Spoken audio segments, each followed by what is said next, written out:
Hi Welsh Guy again. I wonder if Boris Johnson ever masturbated when he was at boarding school? Did Matt Hancock do it for him? Did Neil Ferguson ever have a fight at school, and if he did he predict the result of the outcome? Is Andrew Cuomo naturally an arrogant prick, or does he have to work at it? How many people does it take to help Boris Johnson make a decision? The whole of fucking Sage. Imagine an episode of Scooby-Doo where Bill Gates is the villain, and when Fred and Wilma unmask him, it's David Icke. It was you all along, all because you didn't feel fucking appreciated at Hereford United. Maggie Thatcher was made a baroness because she fucked up Liverpool and Birkenhead. Meanwhile, money was continually poured into the south of England. Ever notice that Neil Oliver never had a beard before the pandemic? David Icke still thinks that Princess Diana's death was powered by a medieval satanic ritual in the name of the goddess Diana. How the fuck can you prove that? We live in an age where a former computer programmer with no fucking medical degree can take the stage, regarding vaccines and viruses. I haven't watched EastEnders for years, and it's still fucking depressing. I haven't watched Coronation Street since Ken Barlow knocked Mike Baldwin into fucking orbit with one punch at that sewing factory. Thank fuck Phil Mitchell is a fictional character.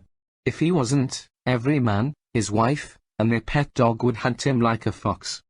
Since 2020, 2 add 2 makes 5, 5 add 6 makes 10, but 10 add 1 still makes 11, and 11 means 33, so be very worried about the establishment. How is that English is the only language where you can translate numbers into letters in numerology? Ever tried it in French? Doesn't fucking work in Welsh either. I know a guy who has worked at a biscuit factory from the age of 15, and he is now 46 years old and still works at that same biscuit factory, with the exact same job he had when he started, which was sweeping up the crumbs. Do you think he wanks 10 times a day?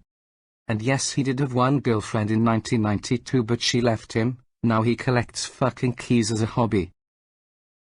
Ever notice that all male UK Prime Ministers have gorgeous-looking wives, even if they are as ugly as sin?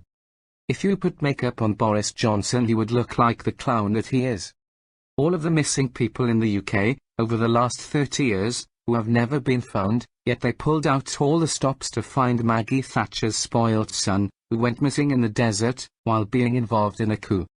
Esther Ranson claimed, many years ago, that if a parent refuses to buy their child a pair of trainers, that's child abuse. So a whole family has to go without a fucking dinner for 2 evenings, to buy a pair of trainers, just in case Esther fucking Ranson falsely accuses them of child abuse. Thank fuck she is old and washed up these days. To say that she was once on a program called That's Life in the 80s, is an absolute contradiction to her real presence, and her attempt at interference in the then family unit, where people had to closely monitor where the next meal was coming from. Unbelievable. What was the real reason Sue Barker and Cliff Richard split up? Why do the French call a house maison? And who decided it? Why are there so many different accents in England? Why do Americans call a postcode a zip code? Why do Americans have the right to destroy the English language, with their own dictionary? Does William Shakespeare have any contemporary descendants? Hitler never bombed the Houses of Parliament or Buckingham Palace during World War II, yet practically handed Coventry's ass back to it. Frankie Fraser claimed to have robbed other people's houses during air raids. You fucking scumbag. Patience is a virtue, virtue is a grace. Grace was a little girl who never fucking existed anyway. A sailor went to see what he could see, and all that he could see was nothing, because the water was fucking filthy. That was the Thames. Why the fuck did Dan Widdecombe attempt Strictly Come Dancing? She looked like a fat child throwing a tantrum. Bum tit tit, play the willy banjo. What's a nice girl like you doing in a place like this? I don't know, but if I would have known you were coming out, I would have stopped in. Do you want to star in my next film? Why, is about a loser like you. These stupid chat-up lines always backfire.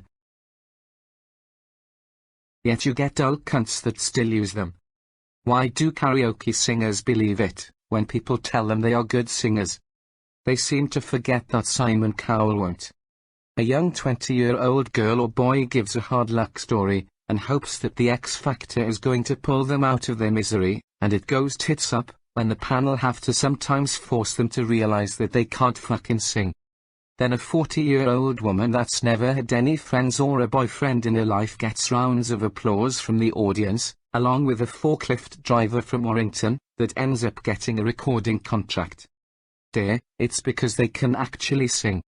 Mop up your tears and go and get singing lessons, instead of 4 pints of lager at the karaoke. Wow.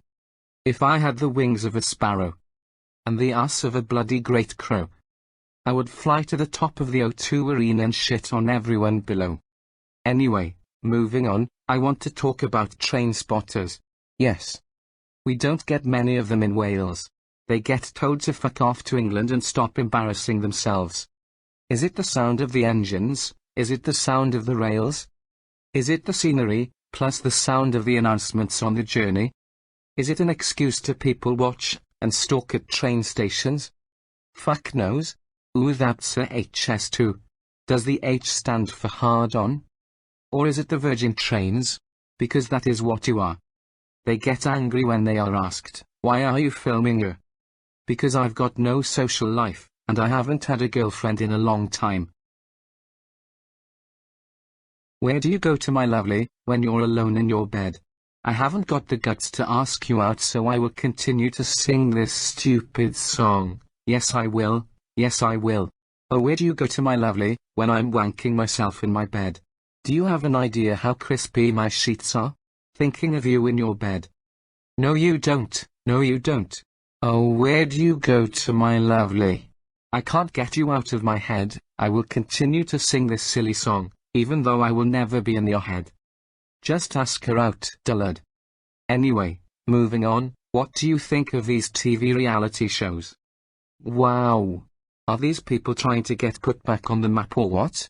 They would have had more sustained fame, if they would have become typecast in a shitty miserable soap like EastEnders. Why do they do it to themselves? You get people in those environments that seem particularly out to hurt someone's feelings, and it's like they want to make it known that they don't like a certain member of that house or group, or whatever fucked up setup is going on.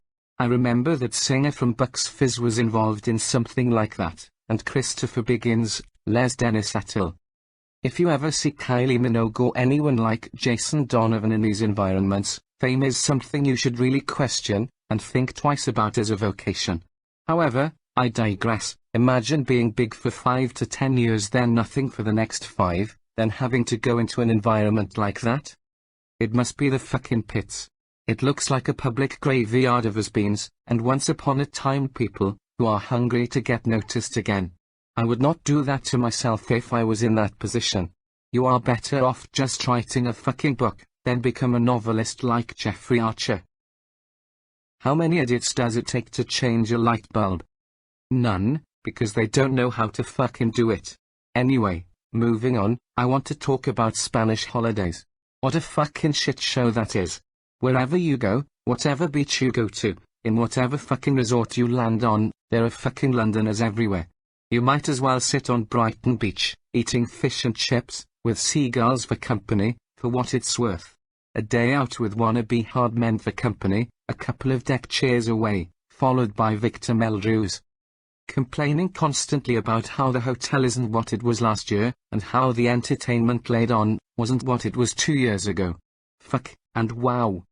I feel like saying to these whining, middle-aged twats, if you are going to spend the whole time complaining, dragging us all down, why don't you fuck off back home to your neighborhood watch schemes, and your village committee meetings, and leave the fucking rest of us alone to enjoy what's left of our holidays?